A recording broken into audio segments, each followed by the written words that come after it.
क्यों आया है तू दुनिया में अगर प्रभु नाम ना ध्याया? किस लिए आया भाई? क्यों आया है? तेरे आने का मकसद क्या है? कहते जी हमें पता है, खा लिया पी लिया जाया, काम धंधा कर लिया, पैसे कमा लिए, साइकिल से कार, कार से हवा में उड़ार, उड़ार से चांद पे प्लाट काटने की सोच रहे हैं। तो यानी कहने का मतलब कि जम के पैसा कमाओ, खाओ पियो, ऐश उड़ाओ, इसलिए आए हैं जी हम दुनिया में। तो ये तो पशु भी कर रहे हैं, आपने क्या अलग कर दिया? आप खाते पीते हो, वो भी खाते पीते हैं। ये अलग है आप मर्जी के अनुसार, उनको जैसा मिल जाए वैसा, और दोनों का मकसद पेट भरना, अपने लिए ताकत पैदा करना। बाल बच्चे आपके पशुओं के भी होते हैं, घर आपका पशुओं की भी अलग से जगह होती है। बल्कि पशुओं के जीते जी मल मूत्र खाद के काम आता है, और मरने के बाद हड्डियां चमड़ा काम में आता है, जो आपका नहीं आता। ऐसा क्या खास? साइंस की बात करो कि बड़े सुख सुविधा के साधन बन गए जो कि पशु नहीं बना सकते, लेकिन जितने तबाहकारी प्रलयकारी साधन बने हैं, एटम, परमाणु, अणु, हाइड्रोजन, जितना खतरा आदमी को आदमी से है, क्या इतना खतरा किसी पशु से हो सकता है? फिर भी आदमी पीछे रह गया। तो हमारे सभी वेद शास्त्र पवित्र ग्रंथों में यह दर्ज है कि आदमी तो आदमी कहलाने का हकदार है अगर वो राम अल्लाह वाहिगुरु का नाम लेता है। गुरुमंत्र हींस प्राणी त्रिगंत जन्म पृष्ठन है। गुरुमंत्र हींस जो प्राणी, पवित्र गुरुवाणी में आता है, गुरुमंत्र, लोग कहते हैं जी गुरु मंत्र तो होता ही नहीं, और पवित्र गुरुवाणी कह रही है कि गुरुमंत्र हींस जो प्राणी त्रिगंत जन्म पृष्ठन है, लानत है, लानत है, लानत है उनके जन्म पे जो इंसान गुरु मंत्र नहीं लेता, गुरु मंत्र के बिना रहता है। तो ये हकीकत है, ये वास्तविकता है। गुरु मंत्र का मतलब क्या है? गुरु मंत्र का मतलब गुरु का मंत्र नहीं, भगवान अल्लाह वाहिगुरु गॉड के वो शब्द जिन्हें गुरु अभ्यास करे, खुद जाप करे, और वही शब्द अपने शिष्य मुरीदों को दे कि भाई मैंने जाप किया, मुझे मालिक के नजारे मिले, आप जाप करो आपको भी मिलेंगे। तो भगवान के वो शब्द जो गुरु खुद अभ्यास करके देते हैं, उसे कहा जाता है गुरु मंत्रा। तो गुरु मंत्र हींस, यही बेपरवाह जी ने बोला, क्यों आया है तू दुनिया में अगर प्रभु नाम ना ध्याया? तो ये सिख धर्म की आपको वाणी की एक लाइन सुनाई, इस्लाम धर्म में लिखा है, वो बंदे बंदे नहीं, वो काफिर हैं जो अल्लाह की इबादत नहीं करते। हिंदू को काफिर नहीं कहा, सिख को काफिर नहीं कहा, ईसाई को काफिर नहीं कहा, ये तो लोग बना देते हैं। इस्लाम धर्म में काफिर किसको कहा? जो अल्लाह की इबादत नहीं करते, वो बंदे बंदे नहीं बल्कि काफिर हैं। अब बताइए, मतलब जो अल्लाह वाहिगुरु गॉड खुदा राम की भक्ति नहीं करते। तो बात वही आ गई, यहां पे भी वही बोला गया है। ईसाई धर्म में भी लिखा है कि जो गॉड्स प्रेयर के बिना है, उन पे गॉड की रहमत कभी नहीं बरसती, वो कभी सुख शांति आत्मविश्वास को परिपूर्ण हासिल नहीं कर सकते। तो हिंदू धर्म में भी यही बात आती है कि गुरु मंत्र के बिना आदमी ऐसे है जैसे एक इंसान आंखों के बिना हो। बल्कि उससे भी बढ़ के। तो बात वहीं आ जाती है कि अगर आप मालिक का नाम नहीं लेते तो आप इस दुनिया में किस लिए आए, क्या हासिल होगा आपको? वो खुशियां कभी नहीं मिलेंगी जिसके आप हकदार हैं। आमतौर पे लोग कुछ स्वाद के आशिक होते हैं। दो तरह के स्वाद होते हैं, जीवा का स्वाद, इंद्रियों के भोग विलास का स्वाद। किसी को मीठा अच्छा लगता है, कोई नमकीन, कोई कड़वे के लिए कष्ट उठाते रहते हैं। ऐसा अलग अलग स्वाद है। कोई इंद्रियों के भोग विलास के पागल हुए हैं। तो हम आपको गारंटी देते हैं, अल्लाह वाहिगुरु मालिक के नाम में जो स्वाद है, जो मस्ती, जो लज्जत है, आपको कोई भी स्वाद अच्छा लगता हो, एवरीवन, हर किसी के लिए मालिक के नाम में, राम नाम अल्लाह मालिक की भक्ति इतना स्वाद है कि दुनियावी स्वाद उसके सामने तुच्छ है, यानी अरबों खरबों गुना बढ़ के है।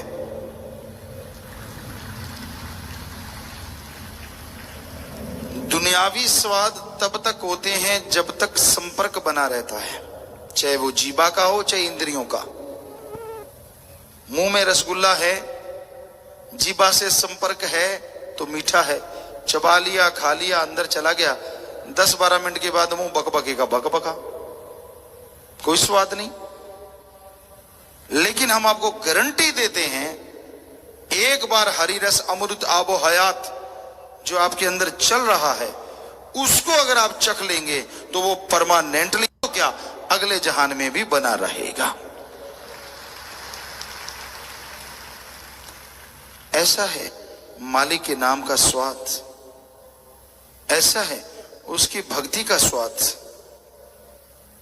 ऐसी है लज्जत, ऐसा है नशा, ऐसी है मस्ती। तो मालिक के नाम का स्वाद, परमात्मा के नाम का स्वाद अगर आप लेना चाहें, आनंद हासिल करना चाहें, तो जरूरी है आप मालिक के नाम का जाप करें, सत्संग सुने और अमल करें। सत्संग सुन के अमल करोगे तो खुशियां बेइंतहा मिलेंगी,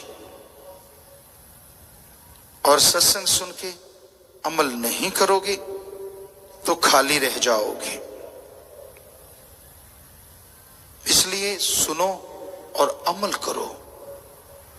जब तक जीव सुनता नहीं, अमल करता नहीं, अंदर से खाली रहता है, उसे कुछ भी हासिल नहीं होता। और सत्संग सुने बिना अपने मकसद में इंसान कभी कामयाब नहीं होता। तो आपका मकसद परमानंद की प्राप्ति है, वो जो परमानेंटली रहता है, वो जो लगातार बना रहता है, उस परमानंद को आप हासिल कर सकते हैं अगर आप सुमरन करें, अगर आप भक्ति करें, अगर आप इबादत करें। बातों से, दिखावे से, पैसे से, चढ़ावे से परमानंद नहीं आता। हां, आप सुमरण करते हो तन मन धन से, परमार्थ करते हो तो अंदर बाहर की तमाम खुशियां आपको मिलेंगी ही मिलेंगी।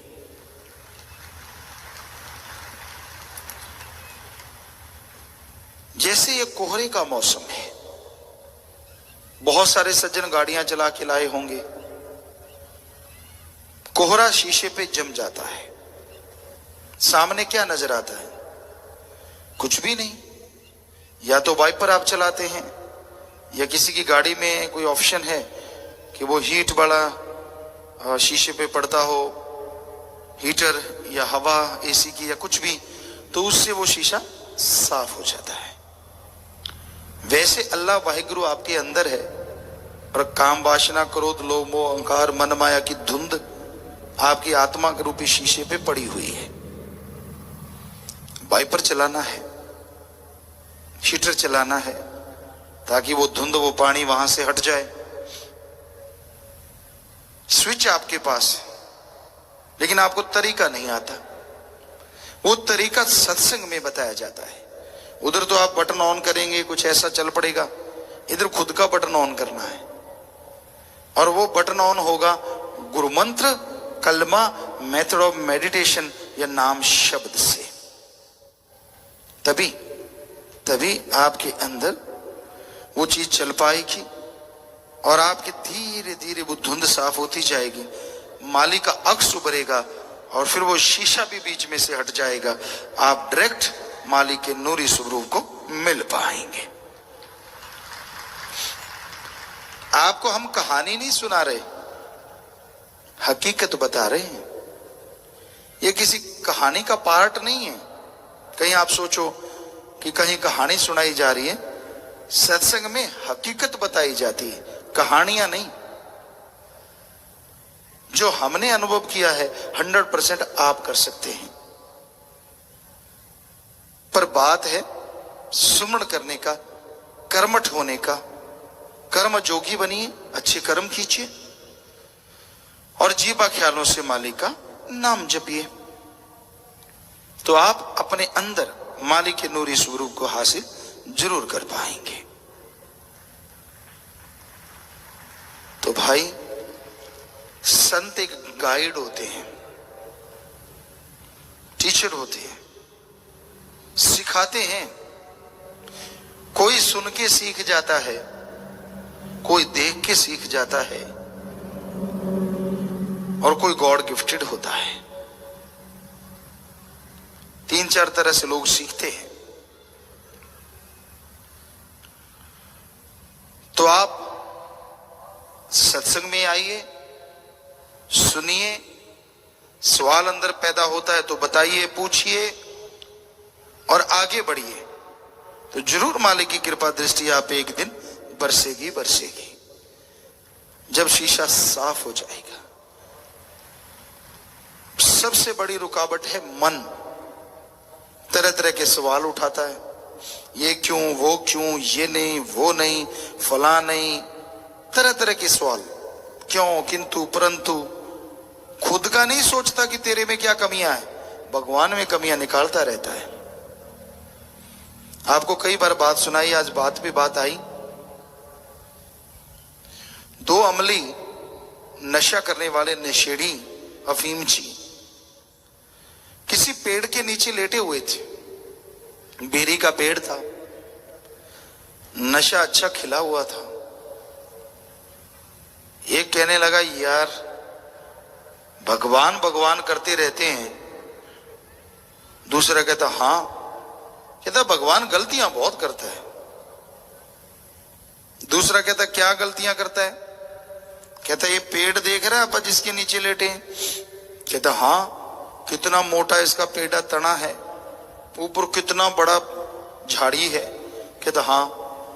इसको तो लगाया छोटा सा बेर। कहता, ठीक। सामने देखो, पेठे की, कद्दू लौकी की बेल, मरियल सी बेल है और इतने बड़े बड़े पेठे, इतने बड़े बड़े कद्दू, इतनी लंबी लंबी लौकी। है ना मालिक की गलती, दिमाग में फर्क उसके? कौन सा वेद कुरान पढ़ना था? जैसा एक का नशा खिला था वैसा दूसरे का। कहता, हाँ यही बात तेरी सही है, मालिक को गलत है ये सौदा। बेर बेल पे लगाने थे और पेठे बेरी पे लगाने थे। कई बार मालिक भी फिर ऐसे खेल खेलता है। एकदम हवा का थोड़ा सा चक्रवात आया, अमली हिल तो रही नहीं थी, नीचे टांगे फैला रखी थी, बाजू फैला रखे थे। हवा का चक्रवात आया, एक इतना बड़ा बेर आके अमली के नाक के पड़ा, तड़ाक, चीख निकल गई जोर से। कहता, ओए। दूसरा कहता, हाँ। कहता, मालिक की गलती काट दे, वो सही है। कहता, क्यों? कहता, अभी हवा आई। कहता, आई। कहता, हवा आई एक बेर टूट के मेरे नाक पे लगा, अगर वहां पेठा होता तो इधर क्या होता, दो मोरियां रह जाती, सारा साफ। तो कहता मालिक जो करता है सही करता है। कई लोग ये कहते हैं कि धर्मों में लिखा है जिसके कर्मों में जितना लिखा है वो तो मिल ही जाएगा, जो मुकद्दर में लिखा है वो मिलेगा, तो जरूरत क्या है कुछ करने की, लेटे रहो।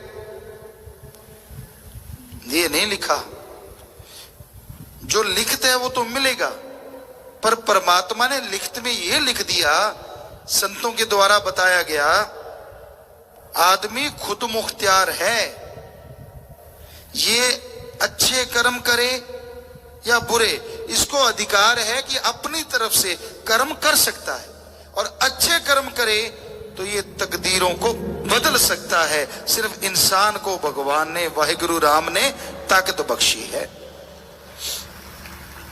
ऐ भाग्यशाली से भाग्यशाली बन सकते हैं, और भाग्यशाली से खोटे कर्म करके ऐ भाग्यशाली बन सकते हैं। तो अब आदमी हाथ पे हाथ धर के बैठ जाए, क्या नसीब होगा? इसलिए मेहनत करना होगा, परिश्रम करना होगा, तभी कुछ हासिल होगा।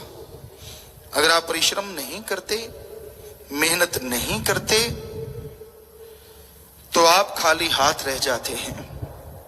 तो अति जरूरी है आप मेहनत करें, प्रभु के नाम का सुमरन करें, ताकि मालिक की तमाम खुशियां आपकी झोली में आ सके। कई कहते हैं जी हम बहुत मेहनत करते हैं, बड़ी मेहनत करते हैं, पर मेहनत का पूरा फल नहीं मिलता। सोने को हाथ लगाएं राख बन जाता है। क्या करें? कर्मों का दायरा बड़ा जबरदस्त है।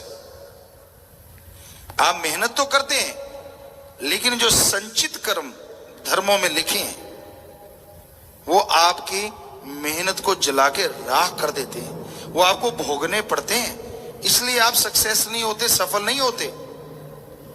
फिर कहते हैं जी उन पाप कर्मों को, कर्म चक्र को हटाएं कैसे? दो तरीके हैं, एक तो राम के नाम का जाप करो, और दूसरा तन मन धन से परमार्थ पर हित के लिए समय लगाओ, पैसा लगाओ, तन लगाओ।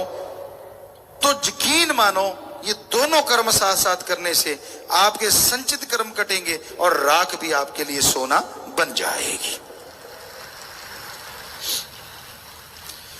और कोई जादू मंत्र नहीं है, वो सब बकवास है। ये डाल लो, वो डालो, वो तो एक मनोवैज्ञानिक लाभ हो जाता है। आपको लगता है मैं अकेला नहीं, मेरे साथ तावीज है, मेरे साथ फलां है, और उसमें होता हवाता कुछ नहीं है। तो भाई अगर वाकई आप मालिक की खुशियां हासिल करना चाहते हैं, उसकी कृपा दृष्टि के काबिल बनना चाहते हैं, तो आप अपने अंदर की मैल साफ करो, अल्लाह वाहिगुरु मालिक के नाम से जुड़ो। दिखावों में कुछ नहीं पड़ा, वो तो पाखंड है। पाखंड में कछु नाही साधो, पाखंड में कछु नाही रे, पाखंड या नर भोगे 84, खोज करो मन माही रे। दिखावे ना करो, दिखावे में मन आपको रगड़ देगा। भक्ति करने लग गए, 10 लोग करें ओ भगत जी, और भगत जी है नहीं भगत जी, लेकिन धरती से 2 फुट ऊपर चलने लगे। कहता मैं ही भगत हूं, बाकी तो सब पीछे छूट गए। नाम ध्याने वाले अहंकार में ना आना, करी कराई भक्ति माटी में ना मिलाना। यानी औरों को तो छोड़ो, जो परमात्मा का नाम लेते हैं उनमें भी अहंकार आ सकता है, क्योंकि जब तक 10वां द्वार नहीं खुलता, मालिक के नूरी स्वरूप के दर्शन नहीं होते, काम वासना क्रोध लोभ मोह अहंकार मन माया पूरी तरह कंट्रोल में नहीं रहते।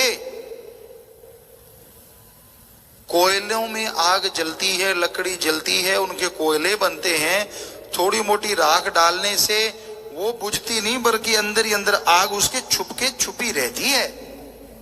उसी तरह सेवा करने से, राम नाम जपने से थोड़ा थोड़ा आपके काम वासना क्रोध लोभ मोह अहंकार मन माया ये दबे रहते हैं, बिल्कुल खत्म नहीं होते।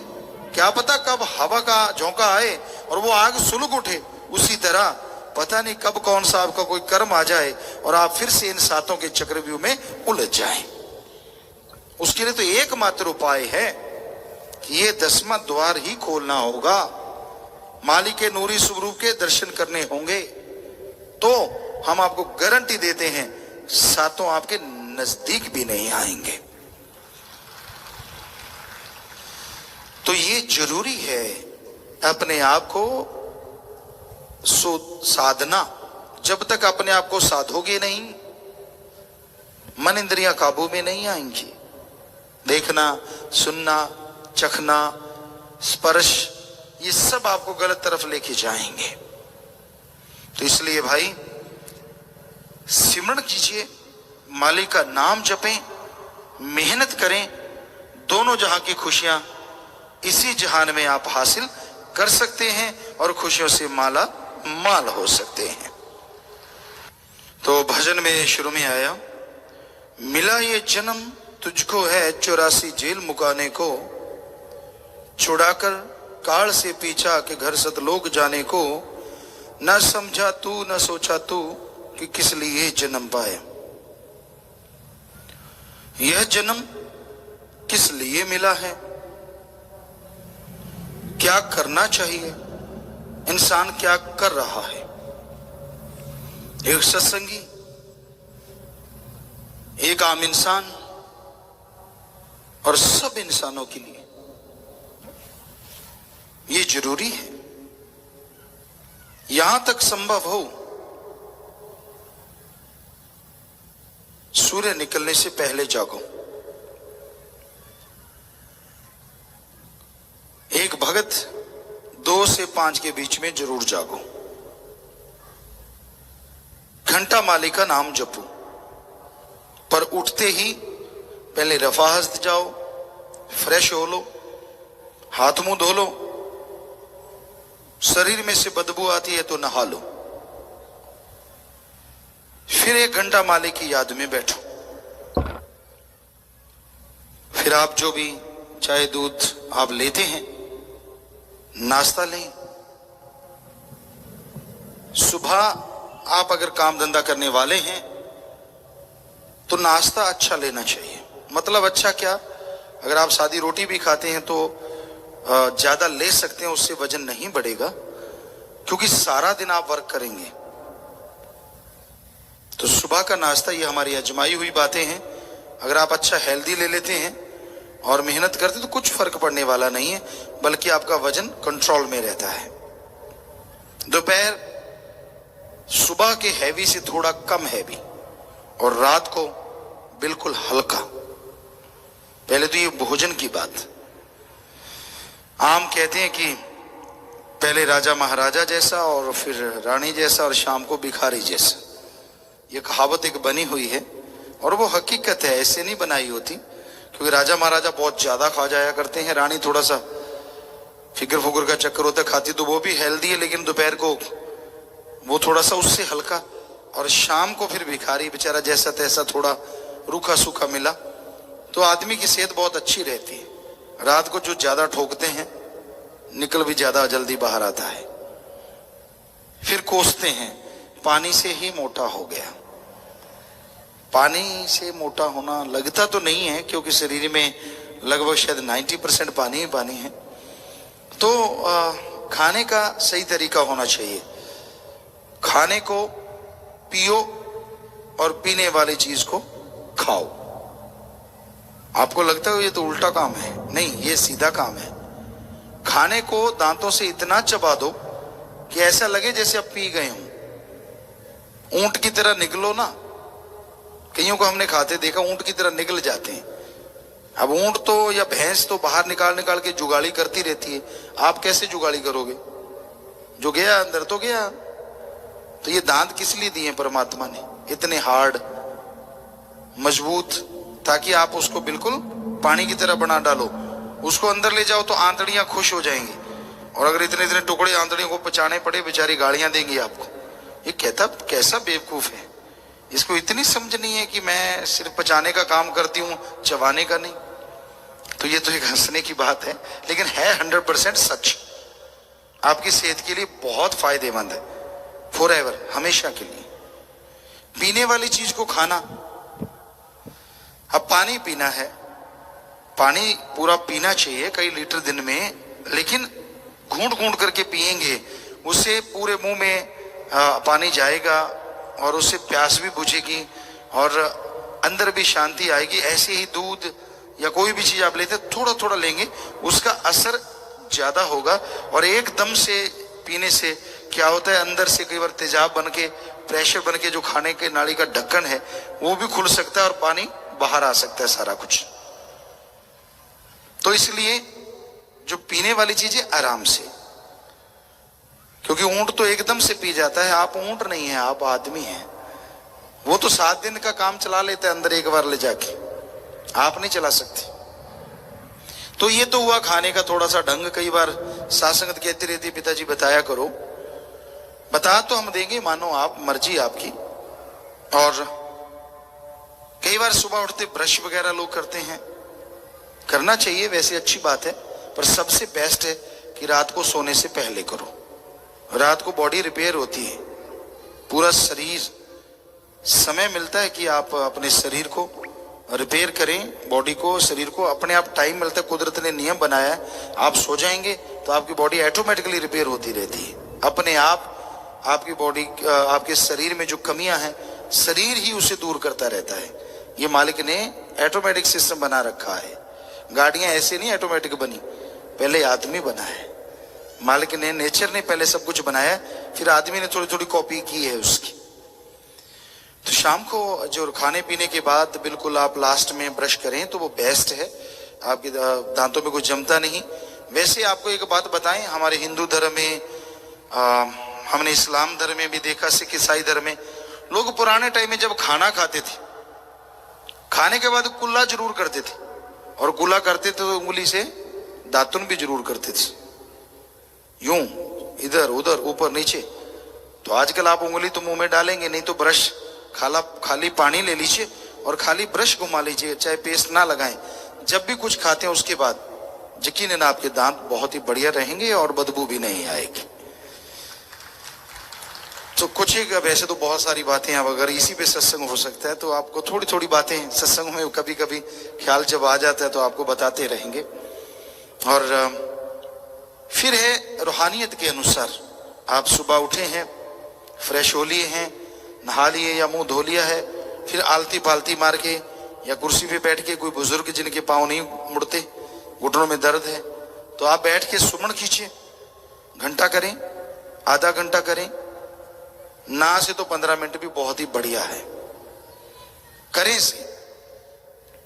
फिर जैसे आपको बताया, आप जो खाना पीना चाहते हैं, वैसे तली चीजों में स्वाद होता है, ताकत नहीं होती, बीमारियां ज्यादा होती हैं, फायदा नहीं होता।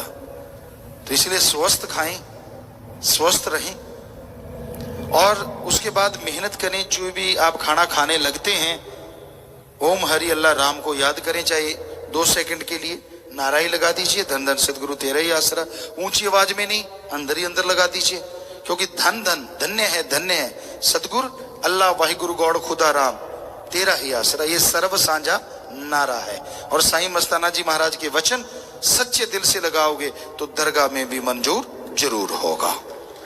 बन गया काम, खाना भी खा रहे हो और भक्ति, मालिक की दरगाह में अपनी हाजिरी भी लगवा दी कि मालिक मैं तुझे याद कर रहा हूं। और वो याद करके जो खाना खाएंगे उसका फायदा ज्यादा होगा, लाजमी होगा।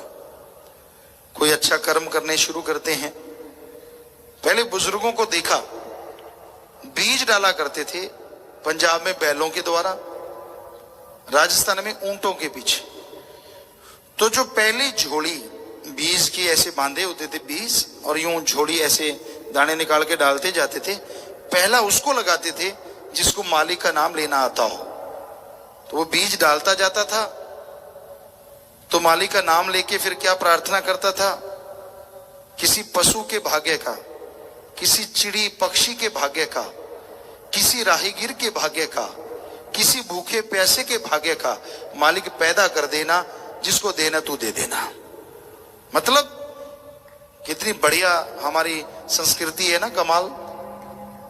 बीज बीज रहे हैं तो भी परमार्थ दिमाग में है, और आजकल तो सारा कुछ रगड़ रहे हैं, परमार्थ का तो नाम ही नहीं याद। सब कुछ किए जा रहे हैं, बल्कि बीज बीज के कहेंगे मेरे हो जाए, इसके पत्थर पड़ जाए साथ वाले के।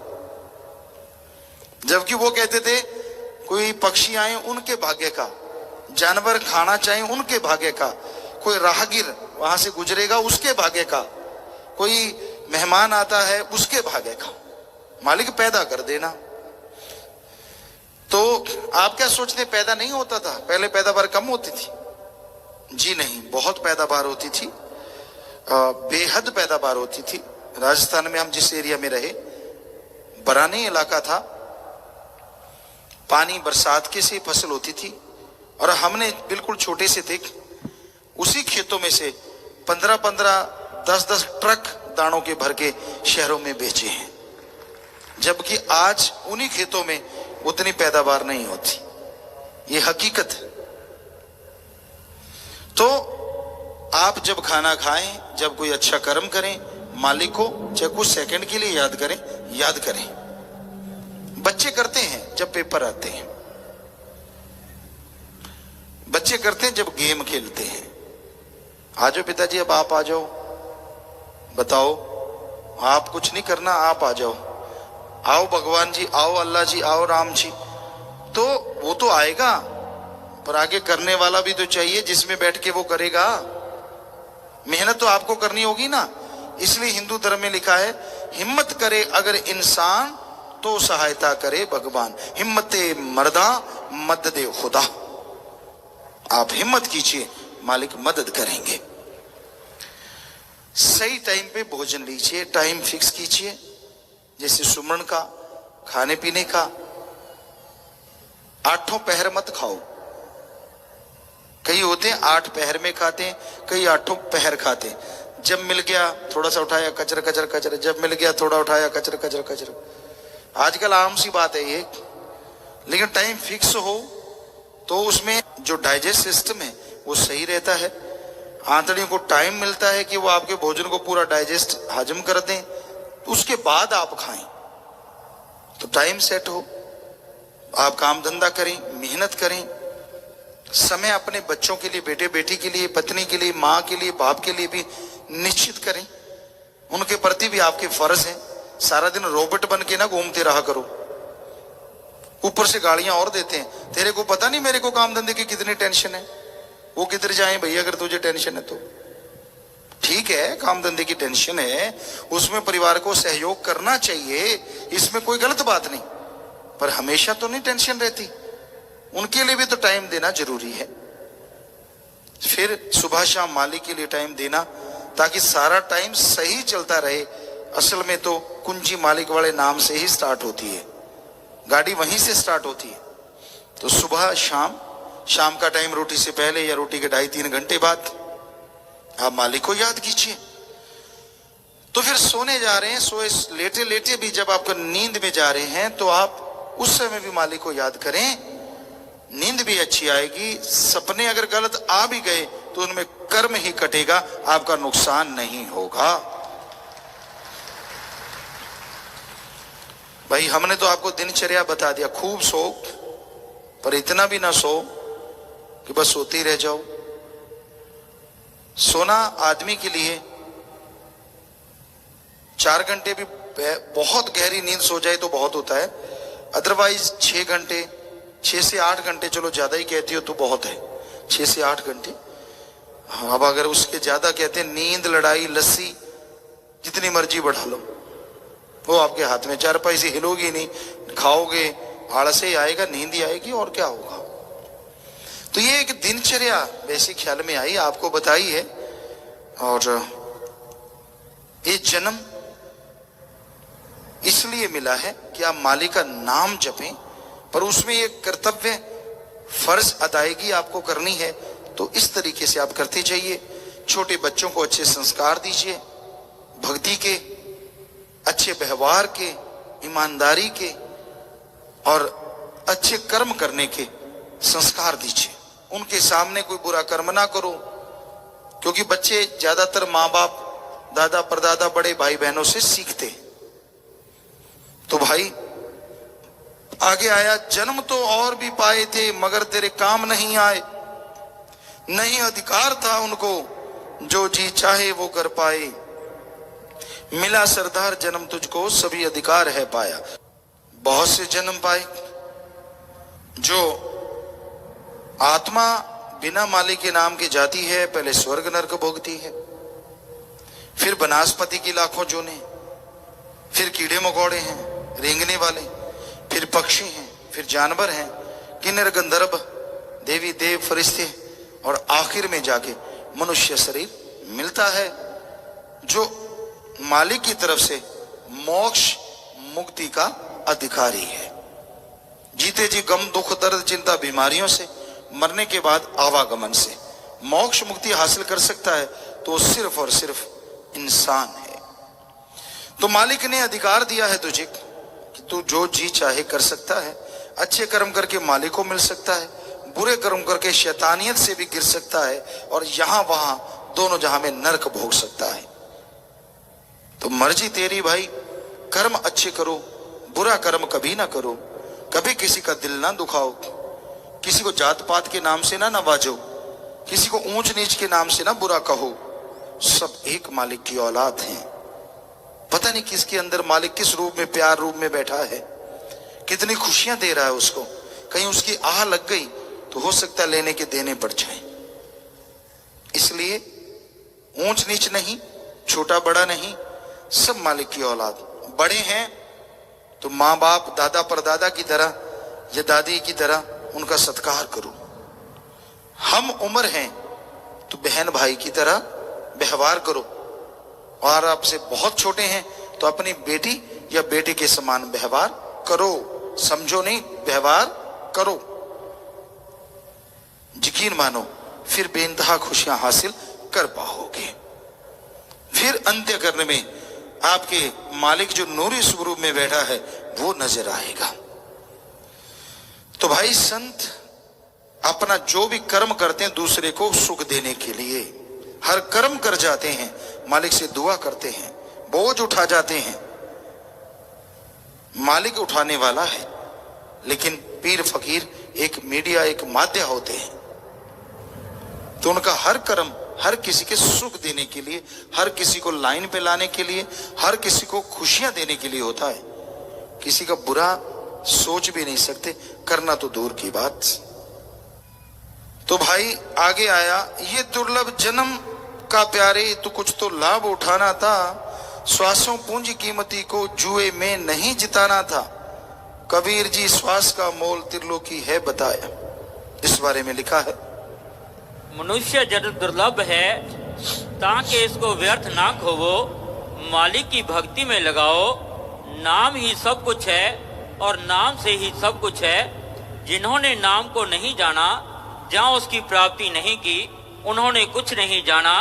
वो जुआरिये की तरह दोनों हाथ खाली करके चले गए। जो मालिक का नाम नहीं लेते, मालिक ने कीमती श्वास दिए, बेशकीमती है। एक श्वास में तन मन सूरत आत्मा को स्थिर करके मालिक को आवाज लगाओ तो ये आत्मा पार ब्रह्म जा सकती है। ऐसे हैं कीमती श्वास। कबीर जी ने यही लिखा है, त्रिलोकी से बढ़ के मोल। कहता हूं कह जात हूं, कहूं बजावत ढोल, श्वासा बिरथा जात है तीन लोक का मोल। यानी एक श्वास में त्रिलोकी से पार जाया जा सकता है। और आप 1 मिनट में 16 से 18 श्वास ले लेते हैं। मालिक ने कितनी गिनती दी है यह मालिक जाने, पर लेखे तेरे श्वास की रास मालिक ने लिख के दिए हैं, वकायदा गिनती करके दिए हैं। आप उतने ही श्वास भोगेंगे, इसलिए श्वासों को बर्बाद ना करो। कितनी चुगली करते आप लोगों में लोग होंगे जो चुगली कर करके श्वास बर्बाद कर रहे होंगे। कितने लोग होंगे जो दूसरों को देख के जल जल के श्वास बर्बाद कर रहे होंगे। कितने लोग होंगे जो निंदा में पड़े रहते होंगे।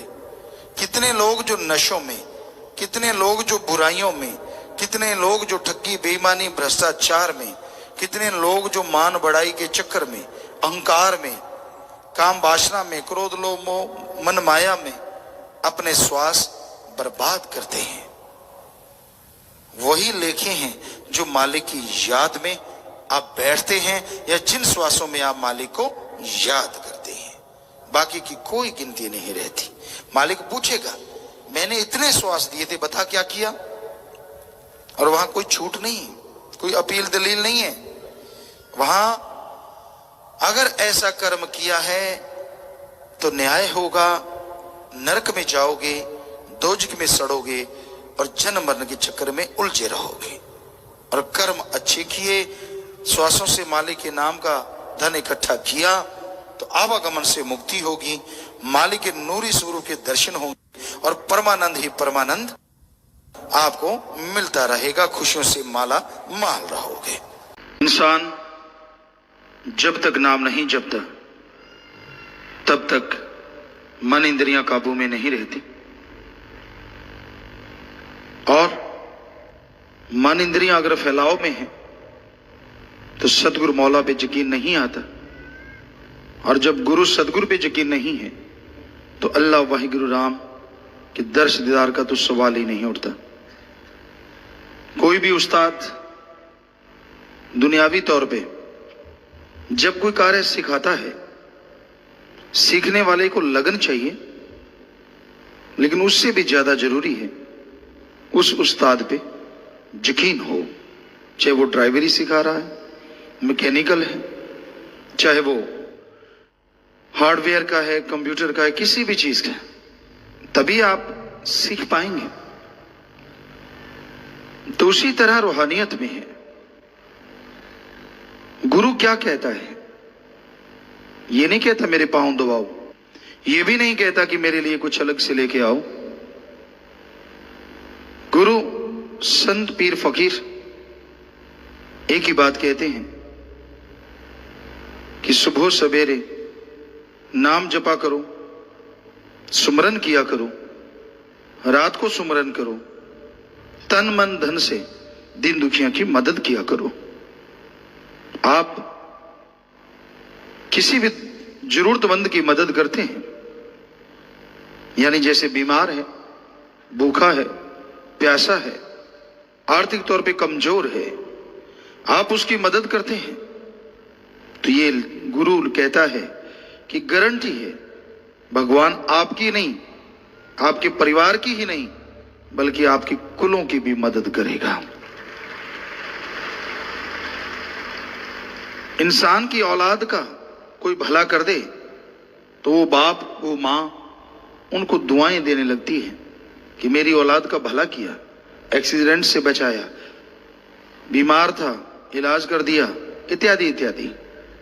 तो एक दुनियावी इंसान अपनी औलाद का भला करने वाले के लिए इतनी दुआएं करेगा, तो भगवान क्या आदमी से कम है? जो उसकी औलाद का भला करेगा तो भगवान भी कोई कमी नहीं छोड़ता। मांस मजदूरी देते हैं क्या राखे भगवान, ये वेद शास्त्रों में लिखा है कि मांस मजदूरी देता है, दुकान पे काम करवाए, खेतों में काम करवाए, कंपनी में काम करवाए। जब मांस मजदूरी देते हैं तो जो भगवान की औलाद के लिए टाइम लगाएंगे तो क्या रखे भगवान? तो भगवान क्या कुछ छुपा के रखेंगे? वो क्या आदमी से कमजोर है? उसने तो सारी त्रिलोकियां बनाई हैं, तो इसलिए वो कुछ छुपा के नहीं रखेंगे, बल्कि दया में रहमत से लवरेज कर देंगे, माला माल कर देंगे। इसलिए मन के कहने से या किसी के भी कहने से आप सुमरण करना ना छोड़ो। ठीक है, आपका मन नहीं मानता किसी बात को, तो सुमरण करो, मन काबू में आ जाएगा। किसी के कहने से आप सुमरण में कभी बाधा ना आने दो। कोई कुछ कहता रहे, यार नाल की चोर नाल की, तो अपनी निवेड़ते नु होर नाल की।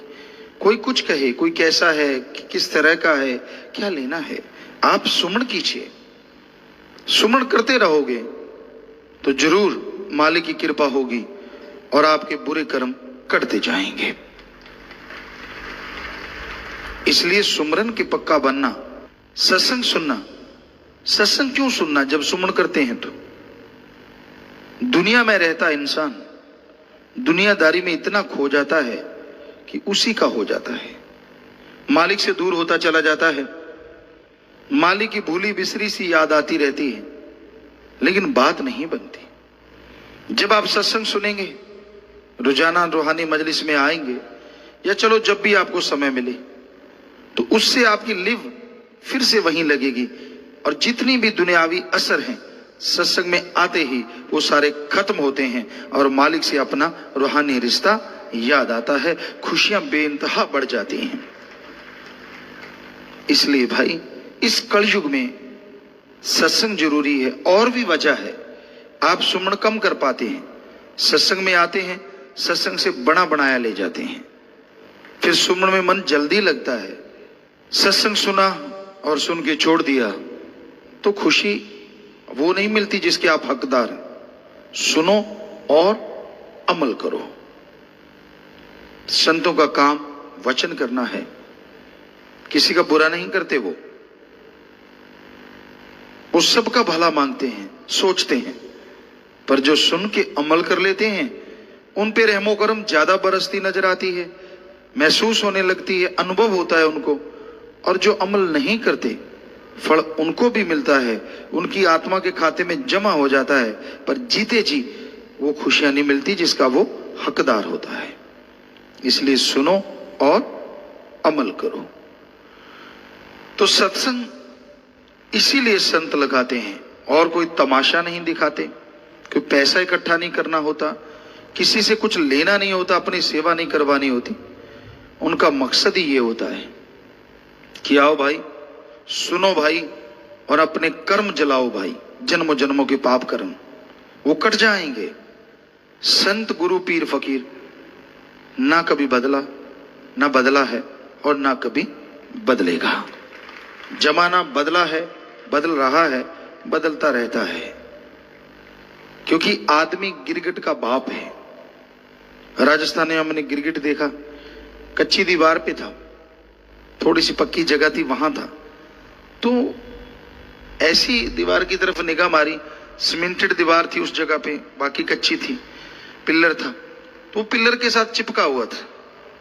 अरे ये तो चिपकली तो नहीं, हमने सोचा, देखा काफी बड़ा है, पर रंग इसका सीमेंट जैसा है। फिर ख्याल में आया ये क्या हो सकता है, तो ख्याल आई ये गिरगिट ना हो। बन छटी पड़ी थी, रुई नरमे की छटी, हमने उस डंडे से उसको थोड़ा हिलाया तो वो भाग गया, बालू रेत में चला गया।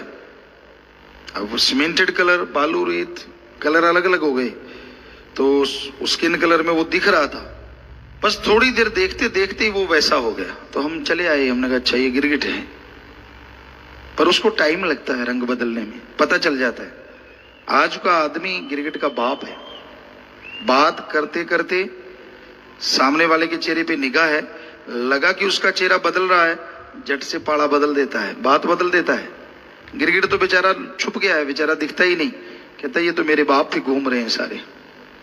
और है भी सच, क्या पता कब कौन सा आदमी बदल जाए, कोई भरोसा नहीं है।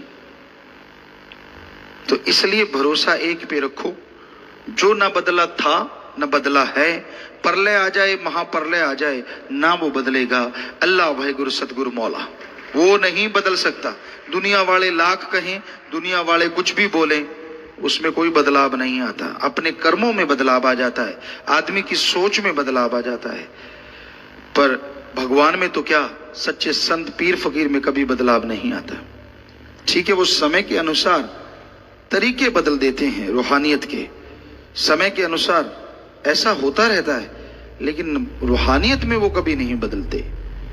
तो इसलिए भाई सुनो पीर फकीर की और अमल करो, तो पता नहीं जन्मों जन्मों के पाप कर्म कब कट जाएंगे, आपको एहसास ही नहीं होगा, और आप खुशियों से लबरेज माला माल हो जाएं।